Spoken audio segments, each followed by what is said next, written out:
நல்ல அந்தஸ்துடைய ஒரு சமூகத்தில் ஒரு பெரிய உயரத்தில் இருப்பாப்படி, சம்மந்தமே இல்லாமல் வேற ஒரு ஊரில் வேற ஒரு வீடை வச்சுக்கிட்டு இருப்பாப்படி, அதாவது அங்கே ஒரு குடும்பத்தை வச்சுக்கிட்டு இருப்பார்.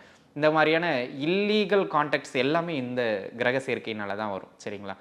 இப்போ இவருடைய புகழுக்கோ பெயருக்கோ ஒரு பங்கம்ங்கிற போது அந்த வீட்டை எப்படியாச்சும் முடிச்சு விட்டுறணும் அப்படிங்கிற எண்ணத்தில் போயிட்டு நிறைய பேர் தவறு பண்ணிடுவாங்க. அப்படி இல்லையா, நிறைய பெண்கள் வந்து வெளிப்படையாக சொன்னால் இது சொல்கிறது கொஞ்சம் கஷ்டம் தான், ஆனால் அது இந்த சேர்க்கை இருந்தாலே கிடையாது. இந்த தசையும் வரணும், இப்போ நான் சொன்ன இடங்கள்லையும் இருக்கணும். அப்படி இருக்கின்ற பொழுது அந்த கற்பு நெறி ஆண் பெண் இருபாலாருமே திருமணத்துக்கு முன்பு தவறுறதுல இது ஒரு முக்கியமான கிரக சேர்க்கை. கிட்டத்தட்ட இந்த காம்பினேஷனில் ஒரு 47 ஜாதகம் பக்கம் எடுத்து வச்சிருக்கேன். 47 ஜாதகத்தில் இந்த கிரக சேர்க்கை இருக்குது. சரிங்களா? ஆனால் தசை வரணும், அது ரொம்ப முக்கியம். உடனே சேர்க்கை இருந்தால் நம்ம கண்ணோட்டு தப்பாக போயிடக்கூடாது. ராகு திசையோ அல்லது சுக்கிர திசையோ வரணும்.